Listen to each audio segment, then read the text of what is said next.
Good afternoon, my friends. This is the Grim Flayer, and I hope you're doing very well today. Welcome to another Modern League. This one is in replay form, so I've been doing the best I can to bring you as much content as I can lately, and I'm on my 10th or 11th straight week of working copious amounts of overtime, no particular end in sight, right? So it's been a little bit few and far between when I can actually play. You have seen basically every league that I've played, and this one's no exception. It's going to come to you in a replay form because I found myself with a little bit of free time, the urge to play last weekend. Didn't have a donation league that could be played at the time, so I decided I was going to play a little bit of Gruul Midrange, a little bit of Ponza, ended up streaming it to the Discord, had a lot of great people come out, join on the call, and it was such a fun and interesting league that I decided to rework it into a replay for a little more content for you on the channel. So, of course, big shout out to everybody who joined. Just off the top of my head from memory, we had Connor,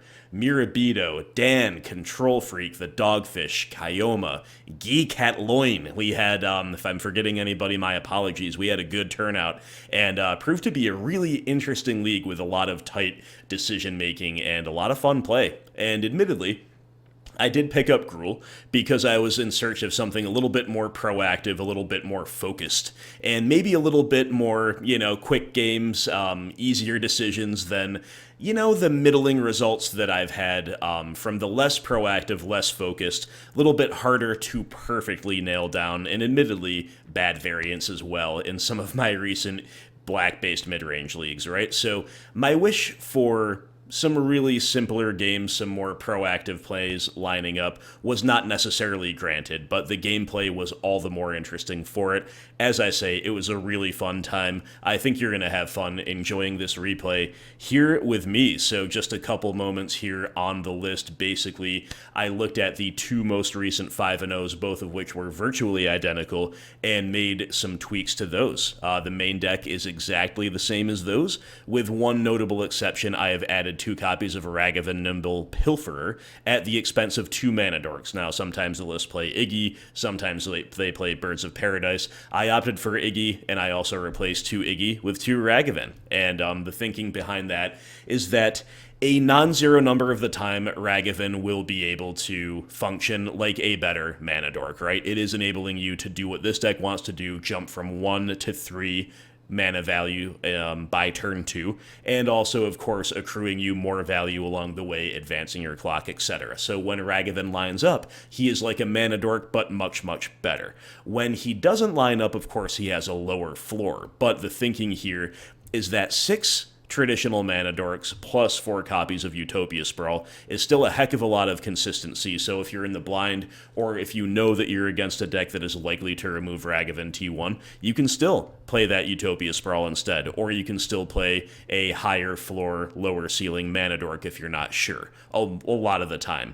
And Ragavan, of course, enabling you more flexibility to move away from that plan, a much better top deck than the dorks. So I think a perfectly reasonable card to test in that slot, especially because some of the other previously published Ponza lists have just played Ragavan in higher numbers anyway, right? So other than that, the main deck, totally identical. We have very simple land base of 8 fetch lands, 4 Stomping Grounds, 2 mountains, and 1, 2, 3, 4, 5, 6 basic forests. We've got bolts, Bone Crushers for removal, 4 of each, 3 copies of Blood Moon, only 3 Blood Moon, no Pillage, so a much smaller land disruption package than you're historically used to seeing in the Ponza or Gruul decks, and but 4 copies of Seasoned Pyromancer, non-negotiable as far as I'm concerned.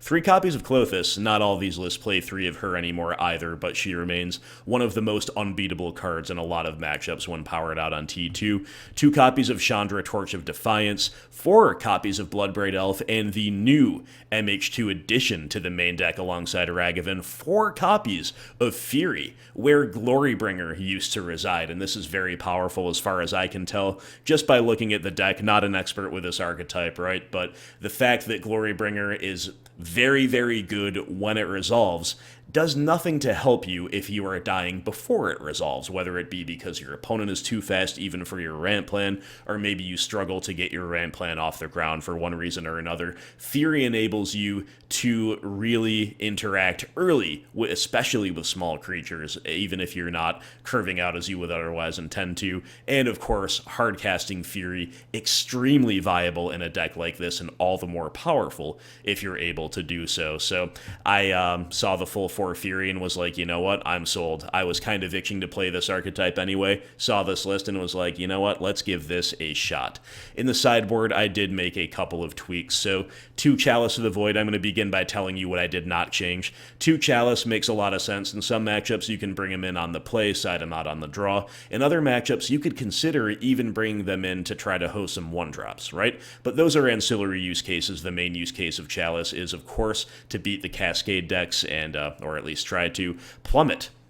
This is kind of interesting, right? Because to me, Ponza lives and dies. I think it's one of the most powerful decks in Modern, but it is often policed by a premier creature-based deck and our removal not lining up against it. So a classic example is if Shadow and Scourge decks are big, Ponza can really get policed by those because they have good interaction, and if they stick a 4/4, 5/5, 6/6 black threat, you're really going to struggle to remove it without really X for oneing yourself if you're even lucky enough to put a kill together.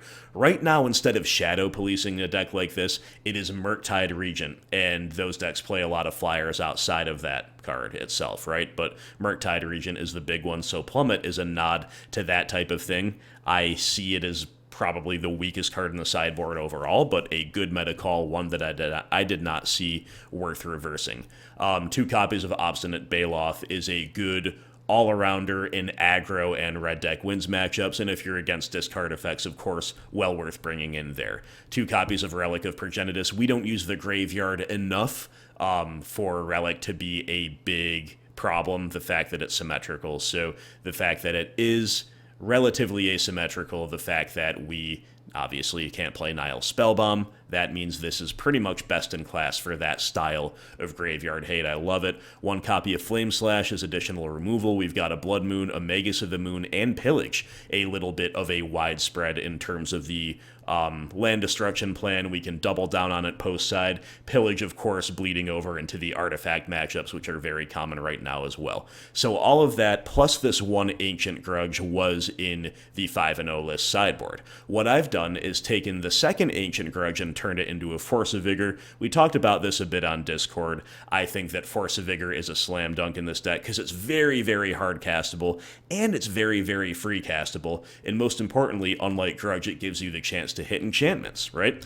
And I also thought about a Shatterstorm here, Dogfish, and I talked about this a little bit more on that when it comes up in the game, right? But we talked about this a little bit, and Shatterstorm, the big haymaker, do we necessarily need the haymaker? I could go either way. I ended up taking the safe option and putting a 1 of Ancient Grudge in there. I also played my pet card, Garruk Relentless. This is a 1 of, it is an out to Auric Champion, or more pertinently these days, Sanctifier on Vec, as green removal for these pro-red threats. And also, there's a lot of stuff that dies to a shock effect right now. Garruk is essentially a shock effect that leaves a Planeswalker behind, transforms a Planeswalker, nonetheless. A very good value card in mid-range decks. This is my pet card, definitely happy to play him. And I included him at the expense of a 2nd Magus of the Moon. So there you go, guys. That is the list we're going to take through a replay for you. Thank you very much for watching. Thanks again to everybody that turned out. And let's see a little Gruul midrange in action. Let's go.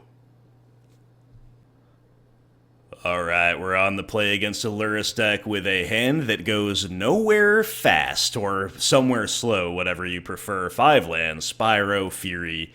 Gotta send that one back, and we are mulling to a double forest opener, which never feels good, but thankfully Iggy to the rescue fixing our mana, and this would be a pretty fine 7, if not a very good 7, but we've got to bottom something. It turns out to be Bloodbraid Elf, because I think either Klothys or Blood Moon are potential game winners in a way that Bloodbraid is not necessarily, and also they're both castable next turn, provided Iggy lives. So Dark Slick Shores into Hedron Crab, and we draw Utopia Sprawl. So a moment of decision. Sprawl, of course, not a bad find, and we can bolt the crab, or we can have a more high-impact turn of Blood Moon or Klothys. I opt for the latter. We know that we can double spell next turn if we just say, okay, crab gets to mill us one time. Hopefully it's not that bad. Blood Moon also shutting off fetch land, so the most we're going to get milled by this crab is for 3. Hopefully that's not the difference between the win and the loss. And we also, as I say, have a potential game winner on our hands with turn 2 Moon on the play. Unfortunately, opponent has an island rolled up in hand, and they get to keep playing. Maddening Cacophony going to mill us for 8. We draw Fury, which is definitely not the worst, because it could do a lot of things for us, but we are obviously going to double spell here, bolt the crab, play a Klothys. That's going to start our clock, of course, and also Fury can kill follow-up crabs, which they have, and activate Klothys, or animate Klothys, I guess is a more accurate way to phrase it. And the opponent still, again, retaining functionality with a natural basic swamp. So Blood Moon definitely doing a little bit of work, not the knockout punch it might otherwise have been. We also draw a break off the top in the form of a second Klothys, so it's time to use this first Klothys to make mana. So we can hardcast a Fury, again, doing everything we said it would do. It's going to kill the crab. It's going to turn Klothys on. She gets to turn sideways with Exalted Iggy. Really impactful here in so many different ways. And the clock begins, my friends. Hits you for 5, pass the turn. OP plays a mountain, passes back. We're breaking off the top yet again, so Klothys drains, and then we swing for a lot of damage, admittedly, but opponent with a main deck Darkness. So a lot of damage goes to 0 damage. And by the way, the old border Darkness, the William Shakespeare quote, "If I must die, I will encounter darkness as a bride and hug it in mine arms." Very, very cool. So as much as we'd like to deal 10 there, with double striking Fury plus a very angry Big Mama in the form of Klothys instead, we are shrouded in darkness, but opponent not able to cast a lot of their double blue spells like Tasha's Hideous Laughter and Hardcast Archive Trap, right? So we're going to try to eat away at darkness out of the graveyard just in case they have Snapcaster Mage in the future or whatever. And, of course, Lightning Bolt off the top means that we are presenting lethal, but opponent's got another darkness in hand, so scratch that. They're still at 11, but we've still got over half of our deck, right? We're still at 35, and they're just going to concede to that because they are dead on board, so darkness staving off the Fury, but not for long.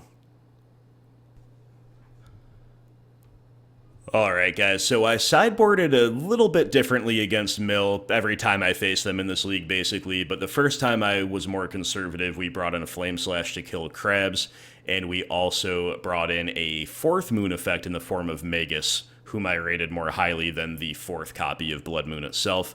Out comes a couple of cards from the main deck that are just a little bit slow and a little bit too value-oriented in the wrong way for this matchup, in my view, which is the 2nd Chandra and the 4th Bonecrusher Giant. You could maybe cut a 4th Spyro instead of Giant if you value its clock as well, but Spyro, free value out of the graveyard. You can sideboard a lot of different ways. You could bring in the relics as well. There's definitely a lot of wiggle room, as I say. My first time seeing Mill in a long time, even though it's pretty common, I went for some conservative sideboarding. One more quick note, I forgot to mention this in the deck tech. I fully intended, after some discussion with my Discord, and my own thoughts were amenable to this in the first place, to put at least 1 Endurance in the sideboard before the league. Totally forgot to. Immediately punished by running into Mill. You do hate to see it. But we've got a really sweet opening hand. We've got 2 Dorks, 2 Moon effects, 2 lands, and a Lightning Bolt for an early crab. But opponent does not show an early crab, so we just play good old Arbor Elf, which I think in the blind you should lead on over Iggy, simply because if you draw Utopia Sprawl off the top, you get to go off that little bit harder. Opponent gonna go Soul Guide, Lantern, pass, and we also haven't fetched yet in case we drew another land, maybe before, if we drew another land off the top, didn't require a fetch, we could slam Blood Moon, and then the following turn play the fetch land as a mountain, never have to fetch, never risk turning on an Archive Trap. We are not so fortunate, so we've got to risk the trap. We go a fetching for a Stomping Ground. We're going to do the Arbor Elf thing, and we're going to try to moon them out, even though they have an island, at least partially moon them out, with a Magus, whose clock I value here. So opponent does indeed have Archive Trap. They're going to go ahead and use it. Back to OP. So even though they are functional with an island, we saw that keeping them off of double blue last game was actually quite impactful. They do have a crab, we can answer that, and they pass back to us. We draw Seasoned Pyromancer, a little bit rough just because we really want to double spell here if we can, and we are still able to, but it's just a little bit underwhelming. But we develop our mana a bit for next turn. We get to stylishly swing with a Exalted Magus rather than having to turn Arbor Elf sideways like some kind of like some kind of chump.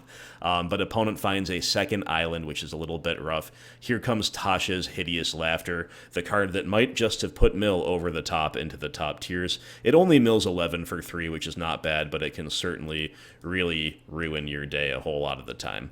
We rip Utopia Sprawl off the top, which is a little bit more acceleration for us.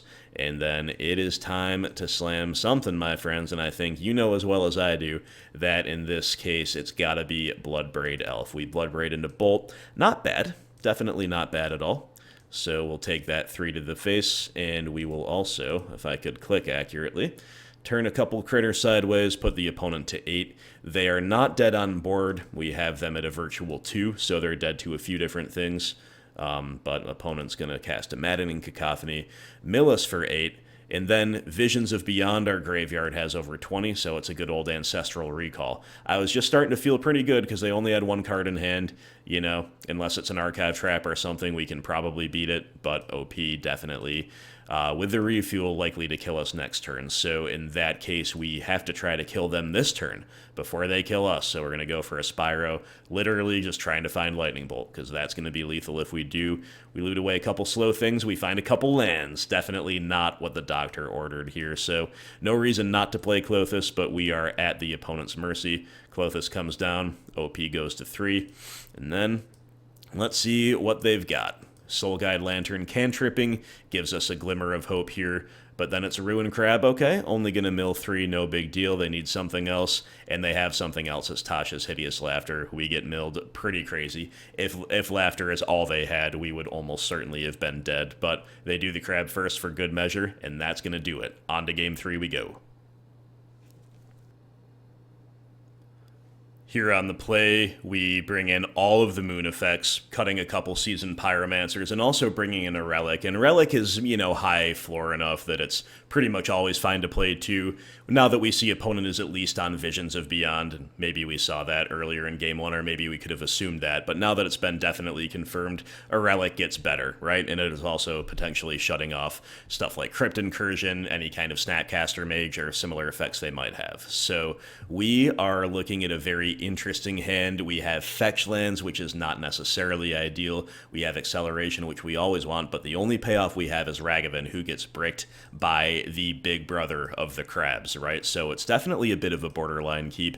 I do decide to keep it, and I do regard this hand as likely to fetch sooner or later, and my policy is always fetch sooner. If you think you're going to fetch at all in a game, just do it. Rip the Band-Aid off, do it right away. Fortunately, OP doesn't have an Archive Trap, although they have kept 7. And we draw Spyro right off the top, a pretty good one, especially for having sided out 2 copies. And that means we are more than able to get out of this flood right away. Now, it is a little bit rough to be Spyroing on turn 2 rather than playing a potentially game-winning card. But look, they led on Island, so it's not like Moon is going to totally lock them out anyway. So let's just Spyro. We leave green floating here in the hopes that maybe we'll draw something else to play, and indeed we do. But it's just our second Ragavan in hand. Again, getting bricked pretty hard by Ruin Crab, and of course OP's got another one.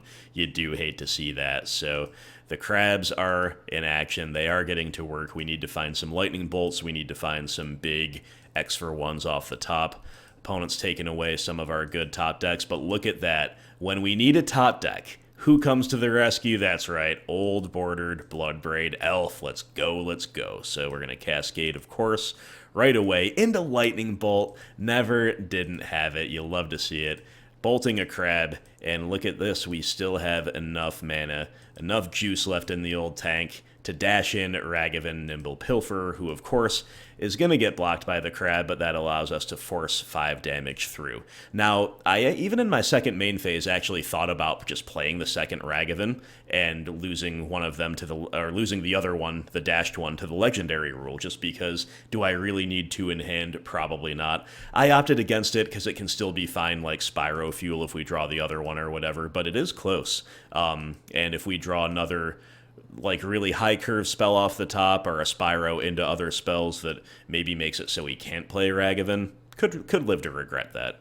But opponent, functioning just fine over there. They've got Profane Memento, they've got a couple mills off the Ruin Crab, and they've got a Soul Guide Lantern, which I'm not sure I completely understand why this is in, but fair enough. And I guess it doesn't matter what the opponent's got in necessarily if we just keep drawing Bloodbraid Elves off the top. So once again, we're kind of, we're doing better, but we could still really use a heater off the top, and wouldn't you know it, Bloodbraid Elf to the rescue, once again, cascading into a removal spell. We don't have that many of them, and this time it's a Flame Slash, which is very well timed, and you gotta love it. So now the coast is clear, the crabs are dead, Ragavan gets to dash in uncontested, Bloodbraid Elf already guaranteeing her slot on the thumbnail. I've been a little bit ambivalent about Bloodbraid Elf and Jund lately, but here I feel unequivocally amazed by her and very happy to have her on board in this particular archetype. So Ragavan finding another Profane Memento,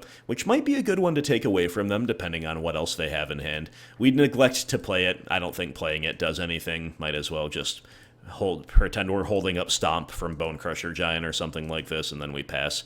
Opponent with a Fractured Sanity, which is a big mill of 14. Not enough to kill us, but enough to potentially get some good Profane Memento trigger. So off of 14 cards milled, 1, 2, 3, 4, 5, 6, 7, 8 of them are creatures, and thus the opponent will gain 8 life, which is kind of insane and puts them right back into this game, because now we're down to 19 cards. We could die to Atasha's Hideous Laughter. The Profane Memento could keep them alive for another turn, and we've got 10 power on board, 12 with a dashed Ragavan. We're just one shy. We're just one shy. Who comes to the rescue? That's right, it's good old Bloodbraid Elf, the third straight top deck of a Bloodbraid Elf. When you're whitelisted, you're whitelisted, and she's hitting a red spell every time, too.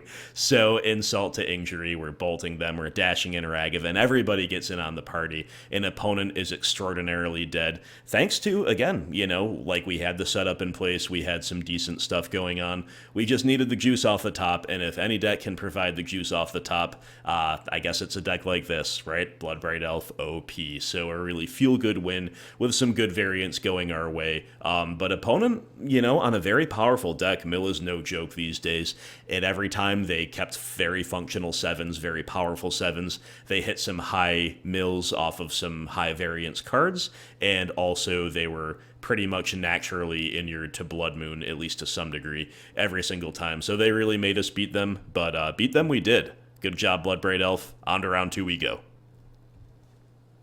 Alright guys, on the draw in round 2 with a 1-land hand. The 1 land is a mountain which does not cast our dorks. Definitely gotta send this back in my view. You could say maybe we'll draw the land off the top. Maybe Fury can keep us in the game if we don't. I think on average we're supposed to mulligan this. We're against another Lurrus deck. Lurrus a total non-factor the last round though, right? So OP keeping 7. We mulligan to a very respectable 6. 2 lands, 2 dorks, 2 Spyros, and a Blood Moon.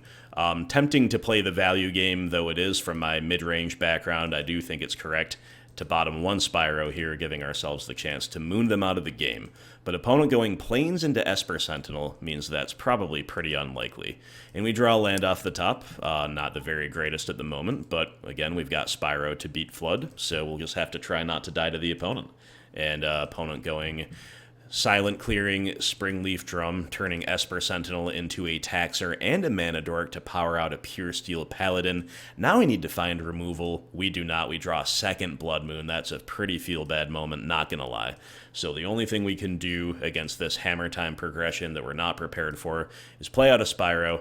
I'm going to split the difference here. Keep Blood Moon around in case it can beat Silent Clearing, beat Inkmoth Nexus, just be a play that we don't currently have access to, right? So we pitch the second Moon easily enough, and we pitch a Dork. We have the fourth the 4th mana already in hand. We draw 2 more mana sources, so we're just not drawing the right half of the deck here after a mull to 6. And also keep in mind as you evaluate the strength of this deck throughout the league that we, I think, over the course of this league, mulligan a ton more than our opponents overall. Just something to mention. But opponent not drawing over there, Colossus Hammer into Shadow Spear. Of course, they get to equip for free now with Metalcraft off of the Paladin, and our deck just does simply not beat a turn 3 lifelink trample game 1. So opponent's got a Sigarda's Aid for good measure, still 2 cards in hand, an Inkmoth Nexus on the field. They're doing everything. We'll take our draw step, and then we'll just go, very sadly, to game 2.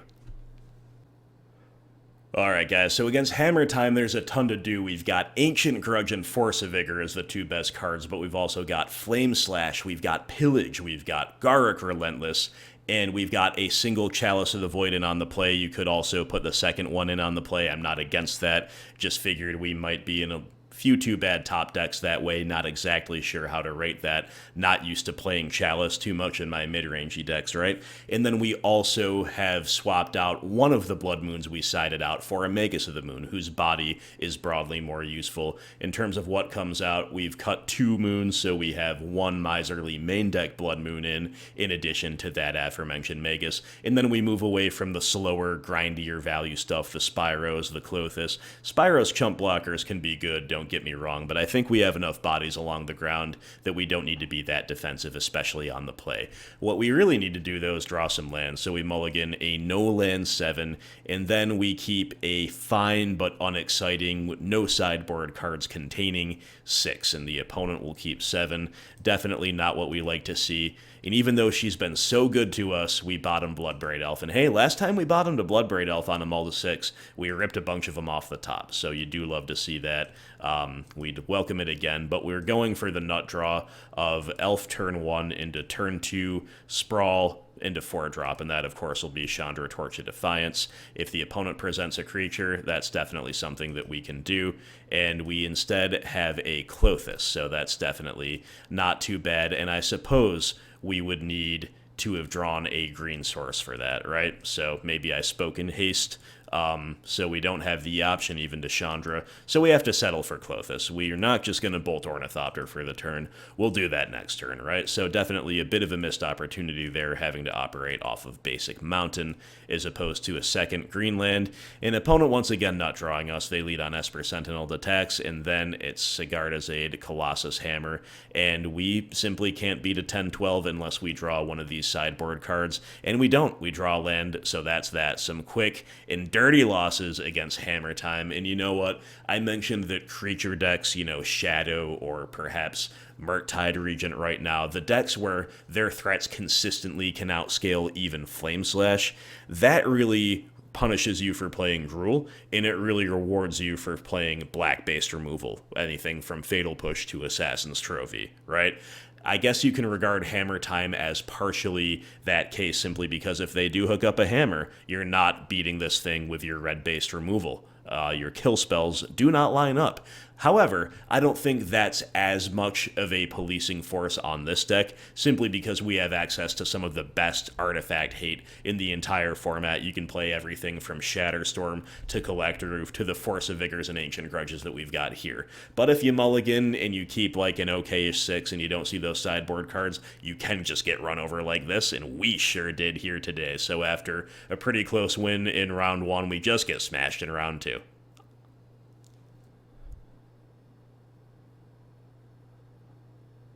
Round 3, we are on the draw. OP will mull. In the blind against a mulling opponent, I actually love this 1-land keep with 4 forms of acceleration, a Lightning Bolt to interact, and Spyro to refuel and dig toward whatever haymakers we should need. So opponent going to be satisfied at 6, and it's another artifact opponent going Glimmervoid into Memnite, into Ornithopter, and then we draw Klothys off the top. Definitely not the worst to see this card early in most matchups, including this one. However, really want to just find that second land, right? To really let us go off, really let us double, even triple spell in some cases. And opponent definitely going off a little bit. They've got a Frogmite down, which is pretty cool, but it's another Ornithopter, and they're stuck on one land, so who knows what else is trapped in hand.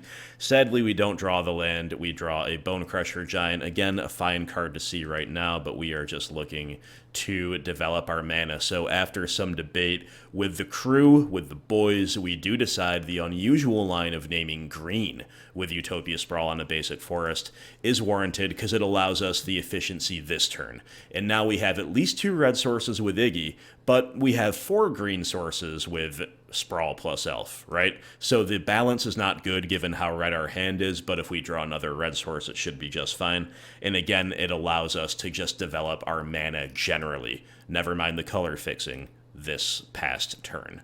So opponent's going to Thoughtcast to draw 2, which is another really good card that rewards them for all these dorks, but they once again fail to find a second land, and we draw Blood Moon. So there's a couple different lines here, but they are kind of gated by, again, that lack of red production. So with 4 green and 2 red at our disposal, we do decide that the line here is Klothys into Blood Moon. Blood Moon going to shut off Urza Saga should they find it. It's going to help turn Klothys on, which is really good, and also it's going to shut off other cards like Thoughtcast, Thought Monitor. These cards that do need blue are no longer castable, and thus the opponent even more stuck than they otherwise would be. And even though we kind of struggled to get the wheels turning in an optimal way, and even though we haven't killed a single creature against Affinity, the opponent has seen enough. The opponent just scoops it up. Alright guys, so against Affinity, similar but definitely not identical sideboarding protocols as against Hammer Time.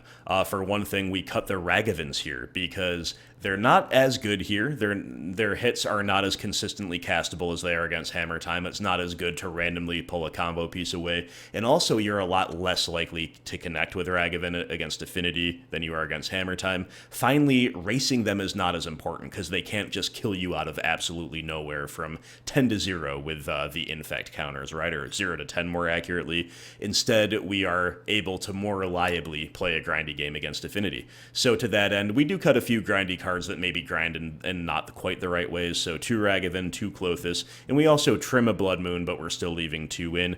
All the cards come in are the ones that you would expect. We have Flame Slash, Ancient Grudge, Force of Vigor, Pillage, and oh boy, what's the 5th card? Why am I forgetting the 5th card? Do I really have to tab over? No, I don't, because it's my main man, Garruk Relentless. That is the 5th card. So, opponent obviously on the play. They keep 7 this time. We're going to keep 7 as well. It's just a good solid hand. No sideboard cards in sight, but we've got removal in the form of Stomp and in the form of Chandra.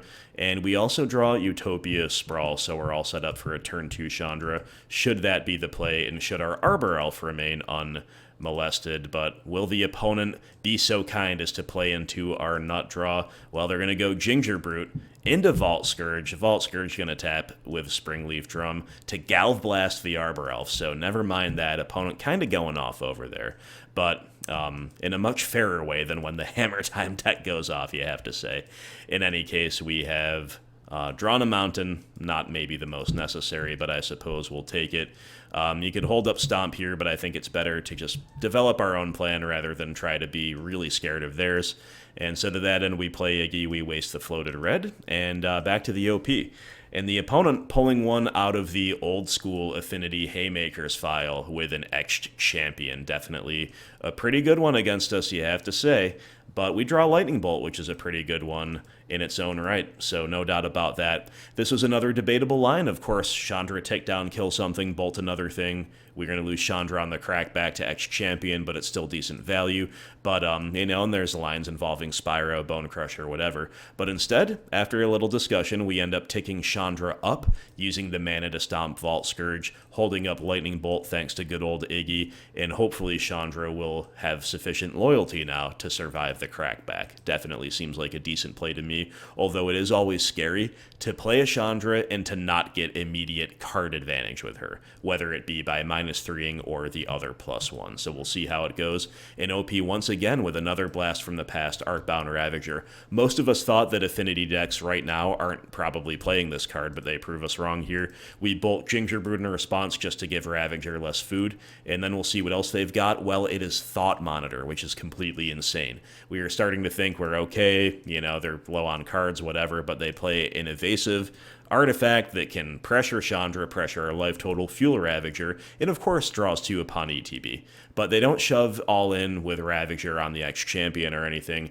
They just let us untap with Chandra, and once again, Spyro to the rescue because we're otherwise pretty flooded. So rather than activating Chandra first or whatever, we shock in a land, we play Spyro, we're going to draw 2, and it's 2 bricks. We've got a Utopia Sprawl and a land. So do we take the kill with Chandra on Ravager, or do we take up looking for the higher upside? We decide to take up, we're rewarded, we find Lightning Bolt. Lightning Bolt's going to get pointed at the Ravager. Once again, a little bit of debate here, but I think we've got to stop the Ravager because they refueled off of Thought Monitor before it gets totally out of hand. And then, might as well play this Utopia Sprawl, why not, right? But we are feeling a little bit behind here. We cannot block the protection from everything, and we cannot block flying either, so we're going to lose Chandra.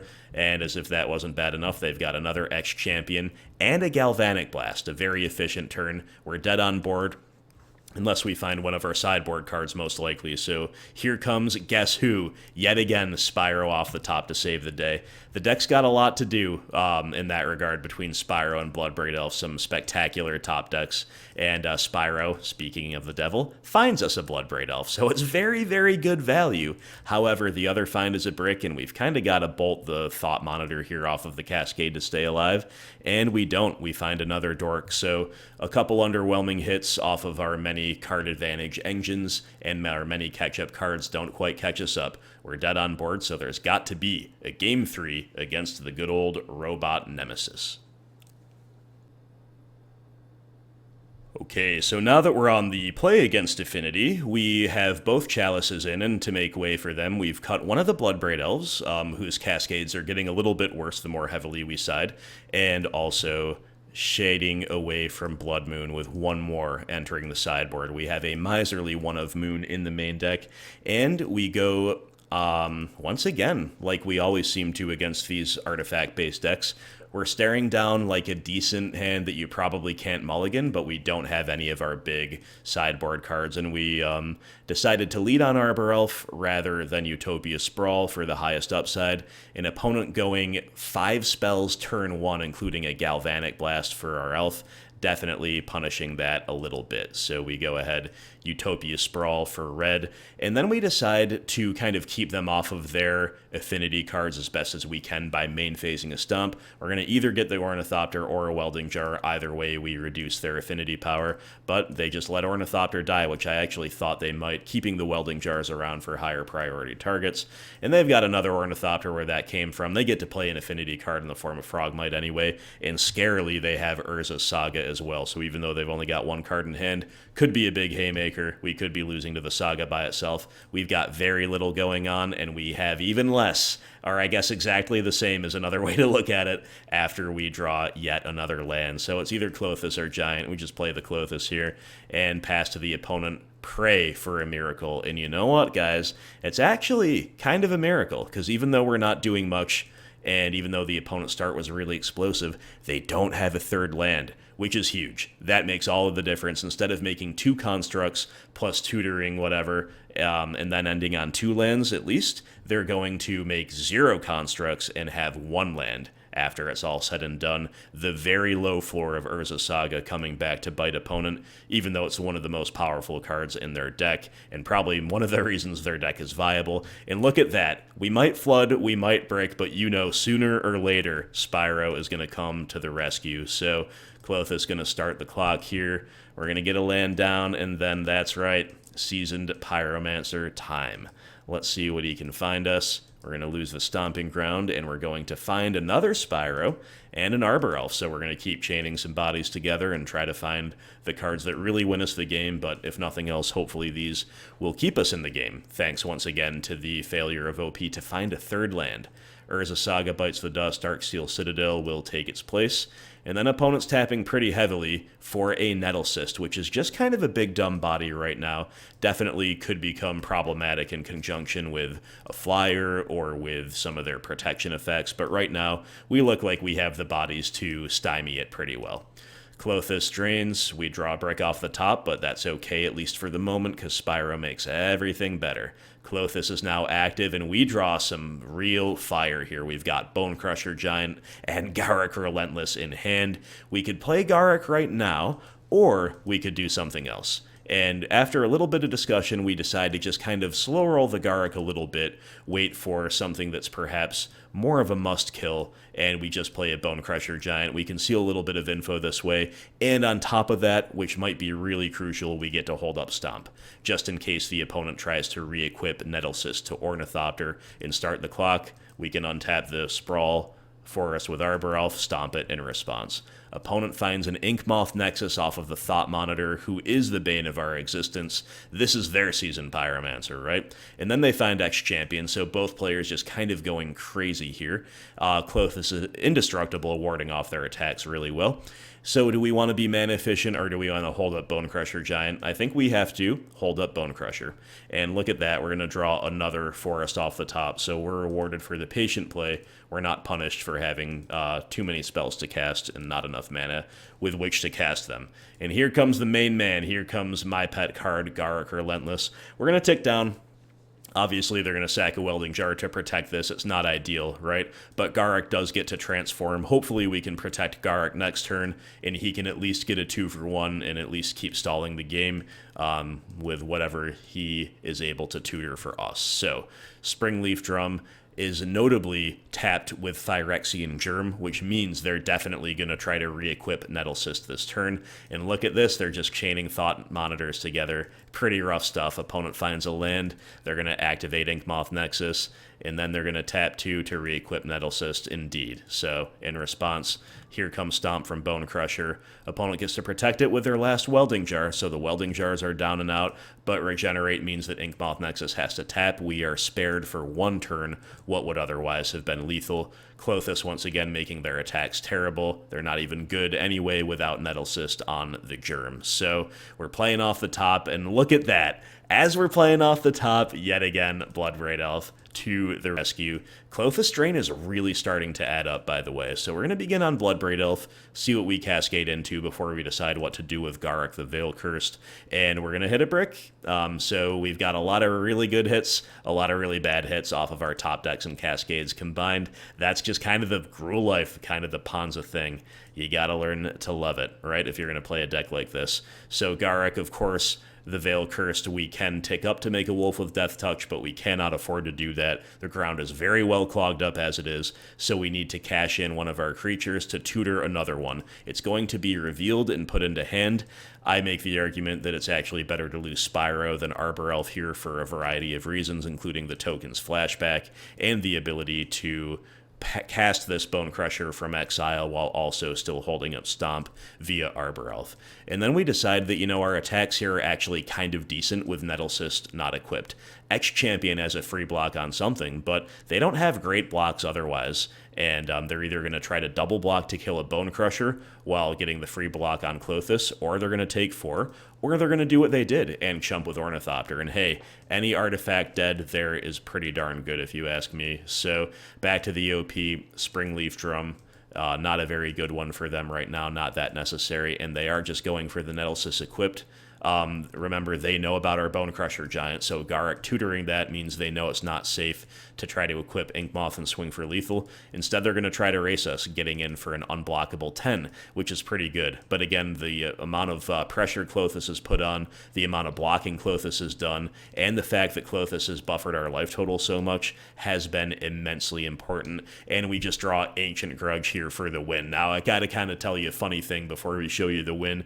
We were talking the whole time in game 2 and 3 on the call about draw Shatterstorm, because my initial draft had Shatterstorm in the deck, and then when I tabbed over to see what creature we should tutor with Garruk while the opponent was playing, somebody observed that, hey, there's not a Shatterstorm, you were joking, and I said, no, I thought it was in there, forgot to change it, or forgot that I did change it, and then I proceeded to blame the Dogfish for talking me into the more efficient high-floor Ancient Grudge. But you know what? As it turns out, Shatterstorm would have been a very strong play here, but Ancient Grudge is actually just good enough. We kill 2 things, we stomp another thing, we've got overwhelmingly lethal, and they cannot even threaten us on the crackback if we don't. So, Ancient Grudge good enough, Dogfish vindicated, and after a very, very cool game here against Affinity, we close out the match, and we are the victors. Klothys OP, lots of good value along the way. Bonecrusher Giant, very impactful. The instant speed removal, saving our bacon against the Inkmoth Nexus plan. And even Garruk Relentless going to tutor 1. The whole plan just came together pretty perfectly. And we didn't even really need Artifact Hate until the very end. Maybe even a good old-fashioned kill spell would have done just about the same thing. So we play that grindy game against Affinity, and we get there. Good times. Round 4, we are on the draw against Guess Who? A Lurrus companion deck, and if we could have been assured with that first hand that I clicked past a little bit quickly, sorry about that their creatures would die to stomp, you know, that would be a slow, value-dense, kind of borderline keep, probably okay on the draw though, but we don't necessarily know that, even though it's likelier than not with them showing us Lurrus. I think in these blind game 1s, or half-blind game 1s as the case may be, we're supposed to look for a more clear, proactive path to victory. So we do so by mulling to 6, and this is a fine enough 7. We do, of course, have to bottom one of them. We bottom one of our redundant Furies, leaving us the opportunity to either play fair or to 2-for-1 ourselves to control the board, as the case may be. And it looks like we are against a mill player, yet again, seeking to avenge their mill comrade from our victory in round 1. We draw another Arbor Elf, and there is some debate in our camp as to whether or not to Fury away the Ruin Crab. I think it was pretty split. I was in favor of casting Fury here, and that is indeed what we end up doing. Now we can pitch either Bloodbraid Elf or Spyro. In this particular matchup, I think Bloodbraid Elf is a lot better than Spyro because it's got a lot of good cascade hits. The clock really matters. Spyro also sees more cards, and that can kind of be a bad thing in terms of keeping your library filled. That's kind of a tertiary concern, but it is still there. So even though Spyro could be cast next turn and Bloodbraid cannot, we still opt to keep the Bloodbraid in. Fury away the Ruin Crab. And after deploying an Arbor Elf as well, say go. Opponent's going to mill us for 8 with Maddening Cacophony. They've got black online, and we draw another Fury. Kind of a bad draw here. We're actually missing some pretty crucial a pretty crucial opportunity this turn to either find something that progresses the clock really well or find a way to disrupt them. We've done neither, so we just kind of like get another fetch-in when we know that they've only had one more chance to see an archive trap, so we do that sooner the better.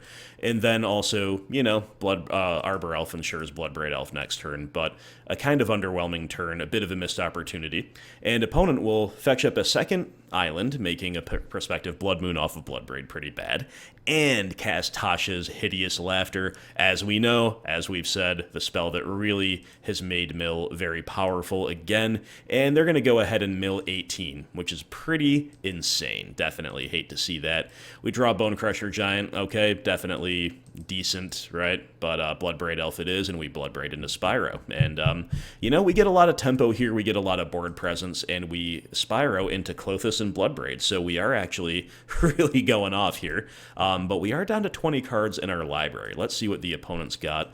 Well, there's no 4th land drop, and they're just going to say go. So, we've actually got a pretty significant clock once we get these Bloodbraid Elves going. We could have kept one Arbor Elf untapped and instead fetched with Verdant Catacombs. We judge that to be a little bit risky, of course, in the face of Archive Trap, and that 1 point of damage hopefully won't be the difference maker here, right? Because we've got 3, 6, 7, 8, 9, 10. Putting them to 1 or to 2, probably not much of a difference. We don't have Ren and 6 for a ping in this deck to cascade into, so I think it's better not to risk the fetch here. As it happens, we cascade into Utopia Sprawl, kind of a dud, so the opponent's not dead this turn anyway, but they do have actions to take. It is Crypt Incursion. Feels bad. They're going to gain 21, I believe that was actually, at instant speed, and now we get to turn them all sideways, pass to the opponent, and they're at 23, right? So they might have bought at least one turn, they might have bought 2. Back to them, another Hideous Laughter. They're going to mill us for 10. Okay, we're not dead. Can we pull another Miracle Bloodbraid Elf into whatever off the top? Not quite. It's a Lightning Bolt, right? So we definitely, have some stuff to do this turn, but we are a bit at the opponent's mercy. Almost all of their mill spells, if not literally all of them, will kill us from a library that is only 7 cards strong. So once again, turn them all sideways. We're holding up a Lightning Bolt. We got the opponent back down to 12, where they were 2 turns ago. Feels pretty bad. And OP with the 3rd Hideous Laughter of the game, more than enough to finish us off. So that's going to do it. And yeah, a pretty crazy progression from the opponent if you really step back and break it down. They still had 3 cards in hand, so plenty of gas. They had 2 islands, so a Blood Moon plan wasn't really going to shut them off of just about anything. And they went Crab into Cacophony into Triple Laughter. The Triple Laughter only interrupted by a Crypt Incursion to gain 21 life. Definitely pretty hard for our decent but unspectacular Multi-6 progression to contend with. We put a lot of stuff together. We chained value. We had a decent clock, but we didn't disrupt that well, and we didn't have the highest tier of the value and pressure game that we can put together. So Mill gets us here in Game 1, and once again, as we go into Game 2, I find myself regretting the oversight of not registering an Endurance, but let's see what we can do post-side. Alright, here on the play, we've got that Flame Slash in, as well as all of our land destruction stuff, both moon effects from the sideboard, plus a Pillage, and we've cut... and we've got 1 Relic in as well, and we've cut a couple of the slower things, Klothys, Seasoned Pyromancer ×2, and Chandra ×1. So, against Mill, we've got an Arbor Elf into Bonecrusher Giant hand with 5 lands. Definitely could justify keeping it in desperate circumstances, like if that was a Multi-6, I could maybe keep it, or if Ruin Crab didn't exist and we knew that the only mill creature died to stomp, maybe that would be keepable as well. But as it is, once again, we're taking a lot of mulligans this league, guys, and we throw that one back, and this is definitely a bit of a weird hand. It's very high curve. We have no acceleration either, but we've got the clear path to victory with Blood Moon and Pillage. We've also got the potential to free cast a Fury, and we've got the top end of Bloodbraid Elf, so we've got a bottom something. It's one of the redundant moons, and on the play, I think this is just about keepable, obviously with a fail rate. Obviously it's imperfect in a few different ways. We also risk the Archive Trap by having to lean on this fetch land. An opponent, once again, keeping 7, and they do indeed have the Archive Trap. They show us that right away. My kids are stampeding upstairs as I record this. I hope that doesn't cause too many reverberations for you, my friends. But once again, they're leading on the unstompable Ruin Crab. And we have Utopia Sprawl just 1 card too late, right? Just 1 card too late. And once again, we've got to decide whether or not to Fury. And it turns out that we do. And now this is a real interesting spot. Do we just kind of assume that Bloodbraid Elf can draw us out of whatever we need? That's one way to play. But we do need another land off the top for that, and we need our Cascade to be very high impact.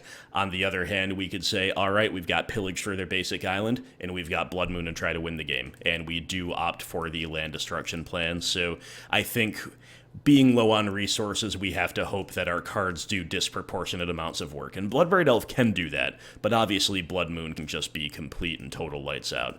We hope to see the opponent grab a shock land here, but they don't. It's double island, so that makes our plan already a little bit worse, and they're going to mill us for 8. Back to us, we draw a forest. Yeah, a bit punishing now for mulling, or for furying with the Bloodbraid Elf, using Bloodbraid Elf as evoke fuel.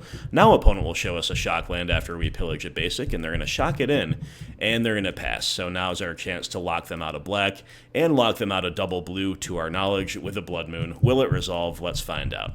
Opponent will mill us for 4, cycling Fractured Sanity in response. So they have us pretty low already, even though they haven't cast even Natasha's Hideous Laughter yet. We're down to 25 cards, and they just have natural basic swamp, so they're still in it.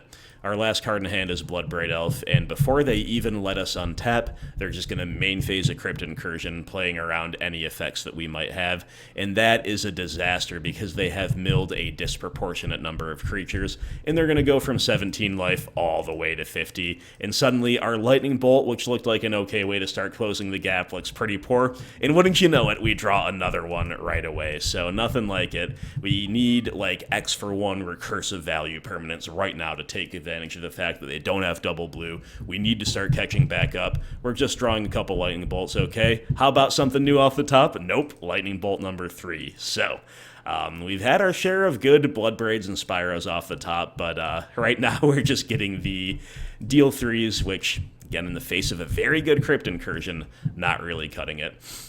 A little debate on the end step. I decide to fire off a lightning bolt here in case of drawing Spyro and in case of just being mana efficient, but obviously these aren't doing much. Insult to injury, we pick up a Fury, the only proactive play in our deck that is not hard castable right now, so it's just not really allowing us to press the advantage that we have with our Blood Moon. Meanwhile, opponent casting Ancestral Recall over there with a Visions of Beyond, finding another island, and now it starts to feel like it's pretty much all over, doesn't it? But we play it out. We draw land, get to hard cast a Fury. Opponent gets to cast another hard cast Ancestral Recall. I think I know which one is better overall. Opponent finds a Ruin Crab, makes a land drop, mills us for 3, and then it's Fractured Sanity, milling us for 4, seeing yet another card. Opponent just really showing the power of mill, and there it is, friends, the 4th lightning bolt. But we do get to bolt the crab, which is a little bit better of a use case. Start double striking. Hey, they're on a something turn clock, 47 down to 41, a couple bolts in the back pocket. Can we fade any mill spell whatsoever? Forever? Probably not, but let's find out. It's going to be Profane Mento to lead us off, and then it's going to be an Archive Trap, so that is GG. You gotta respect mill right now, guys. We kind of do with our sideboard, but again, I intended to register an Endurance, kind of forgot. If we were fortunate enough to draw it, of course, then that could turn even a match like this completely on its head and give us ample time to come back from the opponent's nutty Crypt Incursion, but as it was, in both games, they kind of had all bases covered. We had some mulls that we had to take, we had some non-optimal progressions, and in round 1, as you saw, we needed a lot of heat and a lot of good cascades off the top to really win the race. So a tough matchup, definitely one to be respected. Mill is no longer a meme deck, not even close, and yeah, they prove it here. So they avenge our round 1 opponent, and we fall to 2-2 in our Ponza League, trying to play for pride, a positive result, and a cash league in round 5. Alright guys, in round 5, we're looking at a bit of a slow hand, not going to win many races, especially on the draw. However, in the blind against a mulling opponent, maybe it is my mid-range instincts, but I do decide it's a justifiable keep, especially because, again, Fury gives you that flexibility where if you really just need to free cast to stay in the game and trust your deck to catch up later, well, you can go ahead and do so. Opponent going Island into Underworld Cookbook, so we are against the blue-black Dimir version of the Kitchen decks. We are against Urza's Kitchen, or Dimir Asmore Food, however your preferred nomenclature would have it. Opponent just kind of developing their mana. Once again, they're looking pretty immune to Blood Moon. Maybe we're starting to see a little bit in this league why Blood Moon main deck is not anywhere near as impactful as it was in, for example, the Uro meta, right? But opponent with an Ether Spellbomb, we're just kind of making land drops, holding up Stomp, and then they're going to pass to us. So after a few turns of us doing nothing and them doing not much, we're going to go for a Klothys. And we're not sure exactly how many permission spells they're likely to play. Probably not many, but they do have one here, Metallic Rebuke. Gonna get us good trading with Klothys. Klothys a pretty fine card in the matchup, as long as they're not already flooding the board. Unfortunately, we miss our 4th land drop, because we, of course, have a hand chock full of gas. We just want to develop our mana so we can double spell or lead on a Bloodbraid Elf to beat other permission, but we are not so fortunate, so we've just got to jam another 3-drop. It's going to be Klothys here. I think I believe in that, rather than pitching good gas with Spyro. And, of course, they have the 2nd Metallic Rebuke, feeling pretty punished in some ways for the slow keep, but then again, it's not like they are really too far ahead of us as things stand anyway. We've got 6 cards to their 2, but one of the 2 is an Urza, and we all know how that goes, so now we really want to still see the 4th land drop, and we do. This unlocks some pretty good plays for us, and it's actually a really interesting spot. So what you have to note is that Urza turns these artifacts into mock sapphires, right? And thus, Underworld Cookbook can tap to activate either Spellbomb to bounce Urza in response to removal. So we're thinking about, maybe playing Chandra ticking up, doing something else, finding ways to kind of account for that without going down on cards, but we actually settle on an alternative line where instead of just doing that, or instead of just like making bodies, or instead of just bloodbraiding and seeing what happens, we actually play consciously into the Spellbomb. So Chandra is going to come down. She's going to take down on Urza. Of course, such a high value target will be Spellbombed back to the hand in response. And then we also have to 2-for-1 ourselves. Getting rid of Bonecrusher Giant is our decision to Fury away the construct. Now, all of this is not necessarily the greatest value, but here's the thing. Our hand is still probably better than their hand. It's got Bloodbraid Elf, Fury, and Seasoned Pyromancer, and most importantly, we are going to get to untap with Chandra. That is the whole purpose of that entire sequence. We need to get Urza off the board, so they have to waste another turn redeploying him, and we want Chandra still around when the dust settles, and we have achieved that, because Chandra is going to unlock our hand in so many ways by making mana, or finding new cards, going to be a big problem for them long-term, a real source of X-for-1 potential, and we do draw a land naturally, which is definitely something. We're going to take up with Chandra, kind of giving us the most flexibility. For instance, if we had ticked up into a lightning bolt, we could bolt the construct, and then we could cast Bloodbraid Elf. So if we were taking up for a card, of course, the trick here with the templating, you gotta fetch first, right? If you don't have the mana access right then and there, you can't cast it. Should we have found a Fury, for example, which is another reason to have ticked up, might as well use the free one off the top rather than the one in our hand. But either way, there's just a land on top, which is good in and of itself, right? Because that means we get a bad draw out of the way, and we've got a Fury to beat Urza once and for all. On top of that, Fury blocks really well against the construct. Here is the problem. The opponent's going to ditch a unnecessary land with the cookbook, and then they found an Asmo, and that is the nut draw, because Asmo making another couple foods in addition to what they already had.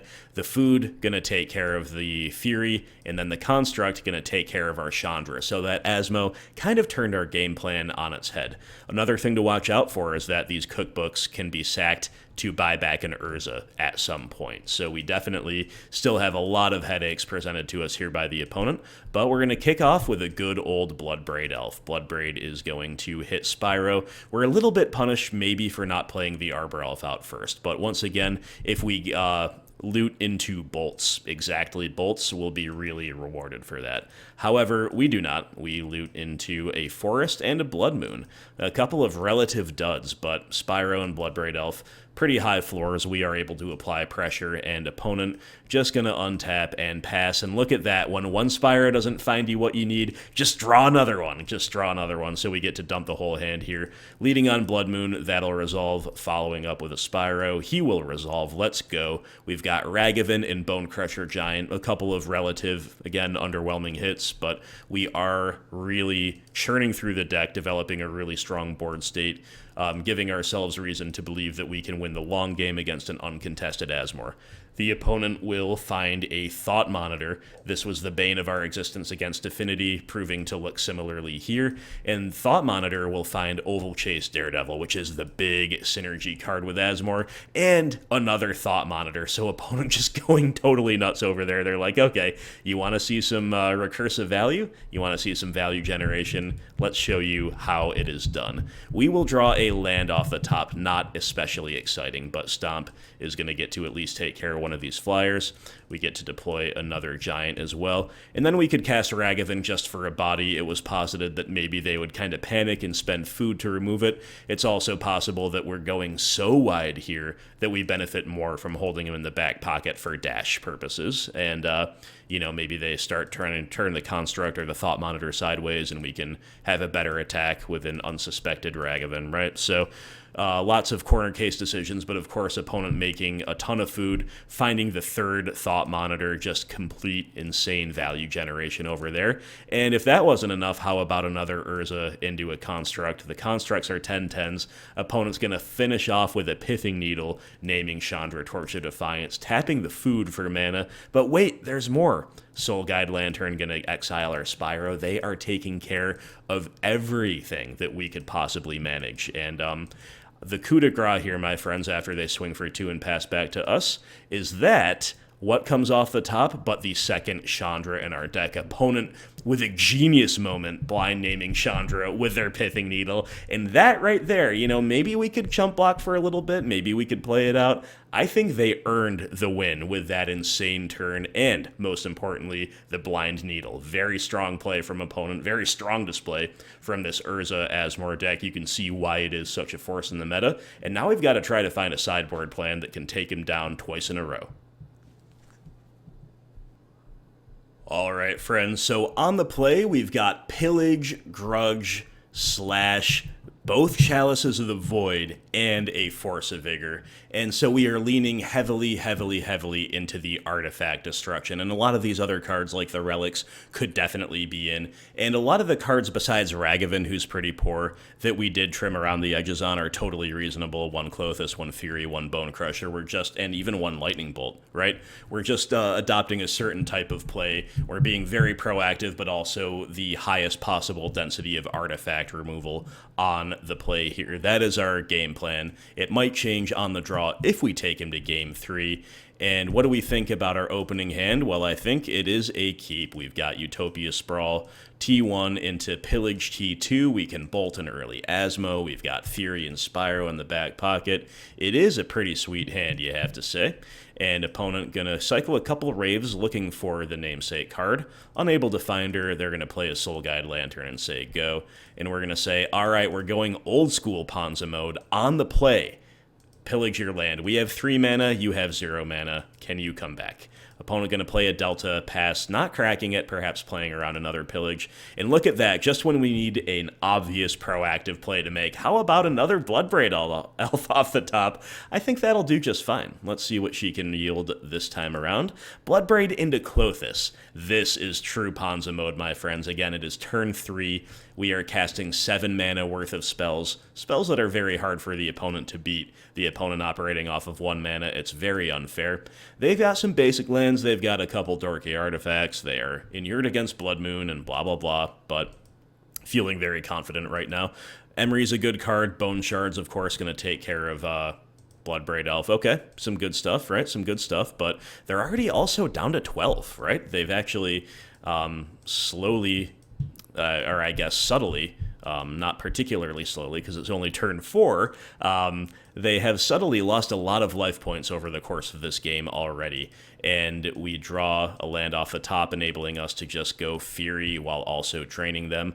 Opponent's going to show us an Urza Saga. Good to have that confirmed. Don't believe we saw it in game 1, but with our Klothys trigger on the stack, they decide they're not coming back from this one. Even though our board state is vastly superior to theirs, we still have 3 cards in hand to their 3, and we have the life total advantage as well. Seems like a good enough time to scoop it up. So a quick and decisive victory in game 2. Now we're going to be on the draw for the rubber match. Let's go.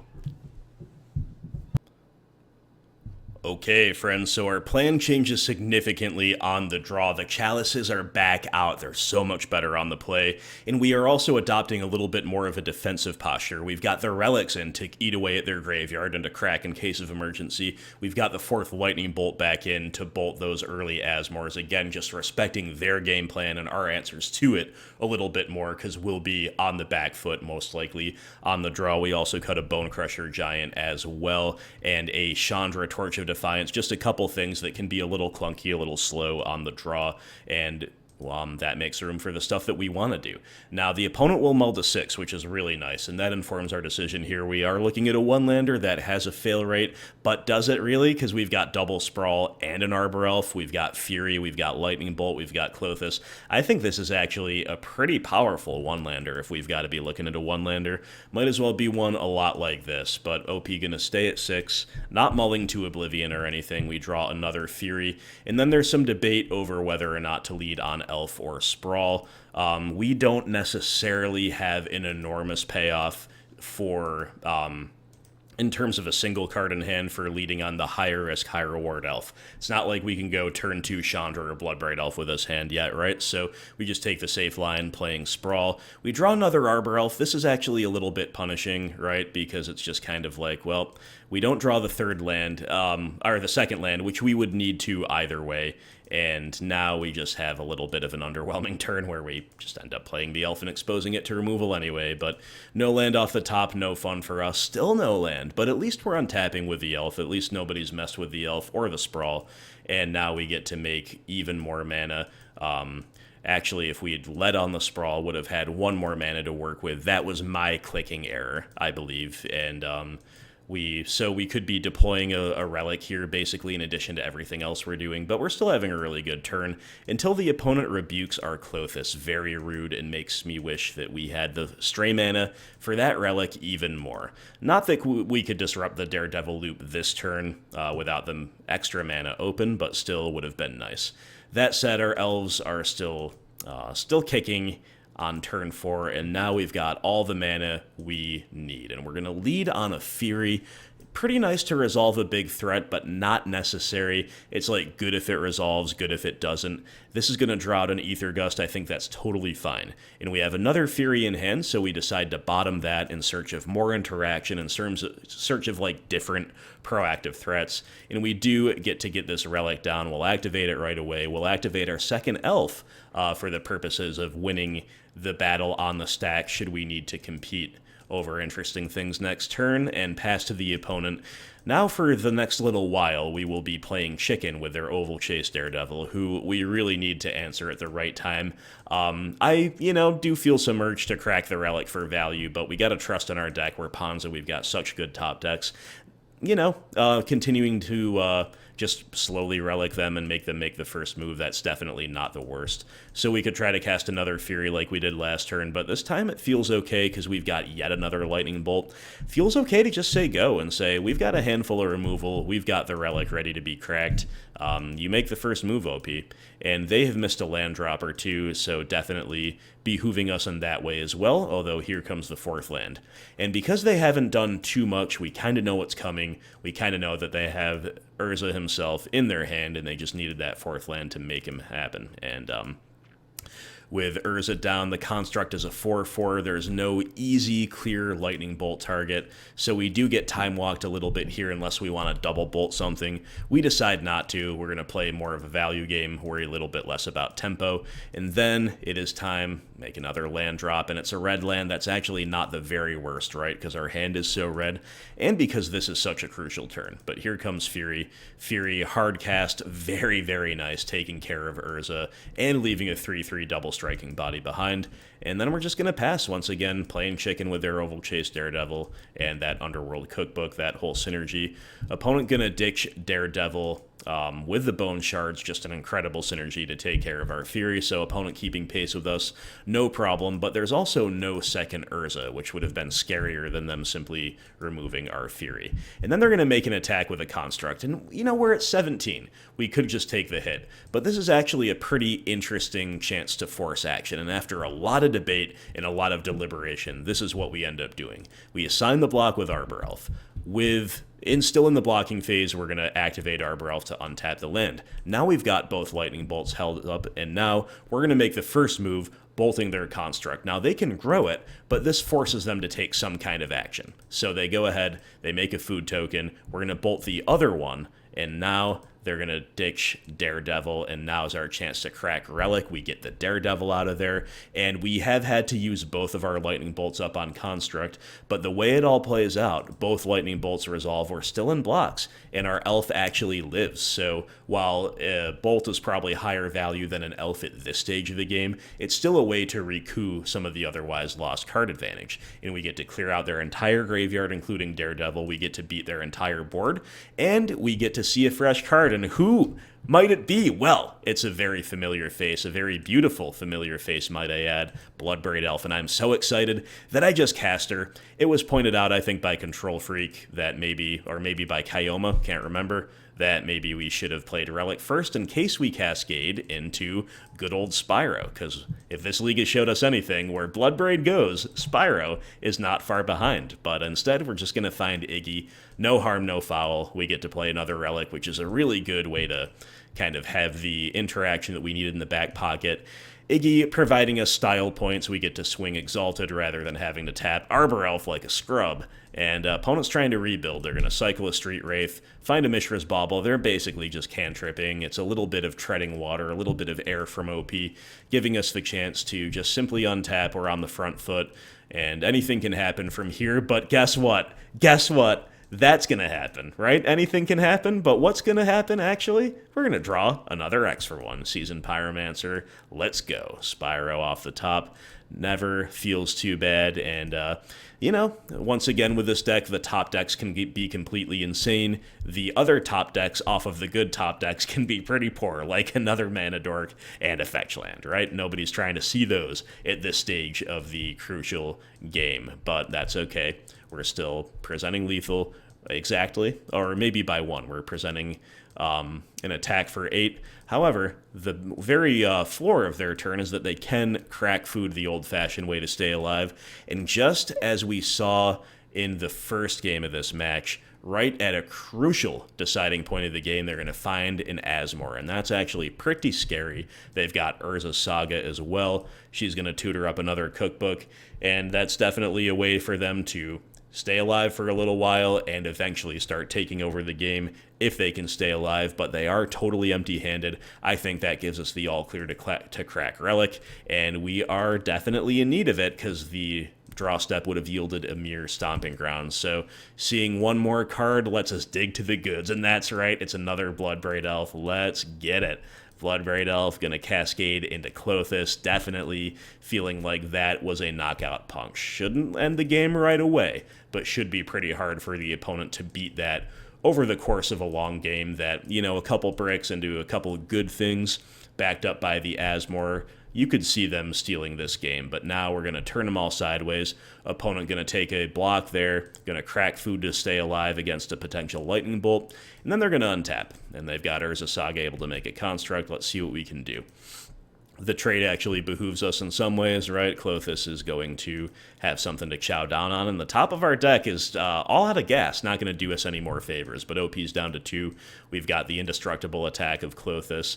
Let's send him in. Opponent can make a construct. They can gain some life. They drew a brick for turn in the form of Watery Grave, but that's okay, right? They just kind of wanted to pitch to Underworld Cookbook anyway. We're just happy to have faded a Daredevil. So once again, same play pattern. They're going to gain the life before the damage to beat lightning bolts, and they are going to assign a couple of the most profitable blocks, that they can muster. So the opponent back down to 2, Klothys providing a great deal of inevitability. We've got Spyro tokens to flashback. Opponent's going to make another construct. They're going to cash in the Urza Saga just before they go get whatever they're going to get. We're going to make the tokens in case that matters. And then we're going to see them tutor up an Ether Spellbomb. So that is something that could, in theory, bounce the Klothys to keep them in the game, but they don't activate it. Instead, they're going to use this 2 mana to gain 3 life with the food. Technically a better play, I think, but we obviously have them overwhelmingly dead. Since they want to make us play it out, let's play it out. We draw Chandra for turn. She gets a little vengeance after being so rudely needled and so rudely killed, respectively, in game 1, and we get to cleanly answer the construct. We get to turn everybody sideways, including good old Iggy, just for fun, and that's the game. That is the match. We cash the league through some really interesting gameplay. All right, my friends, so that is our replay of this Gruul Midrange, or Ponza League as you prefer. I know the purists will always want to call it Ponza. For me, it's looking a little bit more like Gruul than it ever has, with only 3 Moon main deck and only 1 Pillage in the entire 75. Only 1 hard land destruction spell in the entire 75, and that is in the sideboard. But whatever you prefer to call it, we had a lot of really interesting gameplay. And again, what I wanted to sign up for is something a little bit more focused, proactive, and maybe quicker games, maybe easier games to play. This proved to be really none of the above, but it was a decent result, and it was really, really fun. And really, really interesting as well. At least I thought so. I hope you thought so too. Big shout out to all patrons on the Discord, especially the ones who showed up for this league. I think literally everybody who was there had one, at least minimum one, very cool line, very cool sideboarding call, very cool insight that helped us put some coherent plans together. Definitely a great time with the fam on the Discord. So yeah, we come away kind of splitting the difference between the 2 mill matches we faced, and also splitting the difference between the 2 small creature artifact-based decks. Of course, we beat Affinity, we lose to Hammer Time, we beat Mill, we lose to Mill, and then in the rubber match against another artifact-based deck in the form of Urza's Kitchen, we take that one home too. So I'm punished for not having Endurance in the list.